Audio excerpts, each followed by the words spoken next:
আসসালামু আলাইকুম। আশা করি আপনারা সবাই ভালো আছেন। আগামীকাল পুঁজিবাজার কেমন যেতে পারে এ বিষয়ে যদি বলি তাহলে আজকের মার্কেট নিয়ে সপ্তাহের প্রথম দিন আজকের মার্কেট নিয়ে একটু কথা বলবো, তারপর আগামীকাল মার্কেট কী হতে পারে এবং দু একটা নিউজ নিয়ে কথা বলার চেষ্টা করব। আজকের মার্কেটটা আমি বলবো মোটামুটি ভালো। 487 কোটি টাকার লেনদেন, এটা খুবই পজিটিভ দিক। ইন্ডেক্স 24 পয়েন্ট প্লাস, এটা মানে তেমন কিছু না। ইন্ডেক্স 5 পয়েন্টের মতো প্লাস করেও কিন্তু 487 কোটি টাকা লেনদেন করা যেত। তো যাই হোক, ভলিউমটা বাড়তেছে, একটা গ্রুপ চেষ্টা করতেছে মার্কেটে কিছু একটা করার জন্য, এটা পজিটিভ দিক। অ্যাডভান্স 216টা, এটাও খুবই ভালো। আর টপে আজকে মিউচুয়াল ফান্ড এবং ফুয়েল অ্যান্ড পাওয়ার সেক্টরটা একটু ভালো করছে, মিউচুয়াল ফান্ডগুলোও ভালো করছে আজকে। আশা করি আগামী দিনে জেনারেল ইন্স্যুরেন্স, ব্যাংক, এই সেক্টরটা একটু ভালো করার সম্ভাবনা আছে। আর ইন্ডেক্স মুভারটা খুব ভালো ছিল আজকে, ব্যাট বিসি ছিল, ব্র্যাক ব্যাংক, ইউসিবি, কিছু ব্যাংক ছিল, মানে বিভিন্ন সেক্টর মিলাই মোটামুটি ইন্ডেক্স মুভারটা আজকে ভালো করছে। এখন আগামীকাল মার্কেট কি হতে পারে? মুভিং অ্যাভারেজ 14 দিনের ভ্যালু হচ্ছে 5189, মার্কেটের প্রাইস 5224। ম্যাকডি হিস্টোগ্রামের বার দুটি এখনও মানে বাই সিগন্যাল দেওয়াই আছে, তবে হিস্টোগ্রামের বারটা আমি কালকে বলছিলাম যে হালকা সবুজ, আজকে কিন্তু সেটা গাঢ় সবুজ হয়ে গেছে, এটা পজিটিভ দিক। এখন আগামীকালকের মার্কেট যদি আমি বলি, ভলিউম, এই যে 487 কোটি টাকার ভলিউম, এটাকে ব্রেক করে সামনে যেতে হবে। মানে যতবারে ইন্ডেক্স পজিটিভ করতে হয় ততবারে কিন্তু ভলিউমটাকে ব্রেক করে সামনে যেতে হবে, এটা হচ্ছে মূল কথা।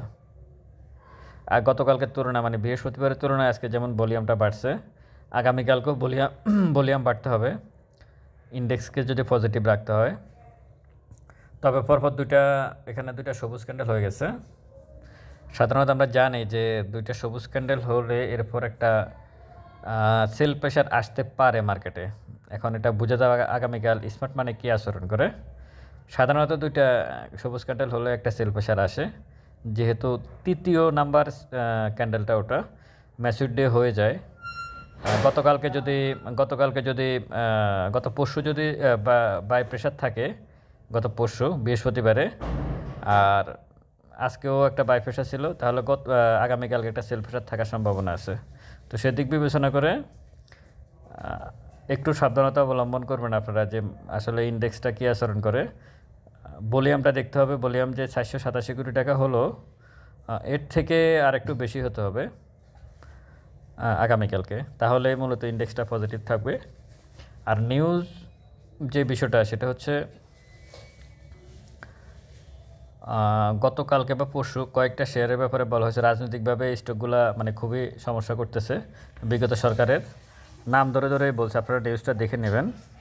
এখানে প্রায় 15-20টা কোম্পানির নাম বলা হয়েছে। তো এই কোম্পানিকে, যার কারণে আজকে কিন্তু কয়েকটা স্টক নিচে চলে আসছে, যদিও ইন্ডেক্স পজিটিভ ছিল কিন্তু কয়েকটা স্টক নিচে চলে আসছে মূলত এই রাজনৈতিক এই নিউজটা আসার কারণে। তো দিক বিবেচনা করে আপনারা স্টকে এন্ট্রি নেবেন। আর টেনে কোনো শেয়ার কিনবেন না, আপনারা কোনো শেয়ারই টেনে কিনবেন না। মানে যদি বেড়ে যায় বেড়ে যাবে, কিন্তু আপনার ধারণা ইন্ডেক্স এখন পজিটিভ যাচ্ছে একটু, যার কারণে মনে হবে সব শেয়ারই মনে হয় দাম বাড়বে, কিন্তু না, ইন্ডেক্স একটু নেগেটিভ হোক, দেখবেন আপনার হাতে থাকা শেয়ার কতটুকু দাম কমে। বাড়তেছে এখন 10 পয়সা, আর পড়লে 1 টাকা কমবে। যখন ইন্ডেক্স এই 24 পয়েন্ট ইন্ডেক্স প্লাস ছিল, 24 পয়েন্টের দরকার নাই, ইন্ডেক্স যদি 12 পয়েন্টের মতো মাইনাস হতো, তাহলে দেখতেন আপনার শেয়ার কোথায় চলে আসতো। তো সুতরাং টেনে শেয়ার কেনার দরকার নাই। আপনি শেয়ার কেনার জন্য যথেষ্ট সময় পাবেন, প্রফিট করার জন্য যথেষ্ট সময় পাবেন, শুধু একটু অপেক্ষা করতে হবে। শুধু শেয়ার কিনে বসে থাকাটাই অপেক্ষা না, হাতে টাকা নিয়ে বসে থাকাটাও অপেক্ষা ভালো স্টকের জন্য, ভালো সময়ের জন্য। ভালো থাকবেন সবাই, ভিডিওটা ভালো লাগলে শেয়ার করবেন। আসসালামু আলাইকুম।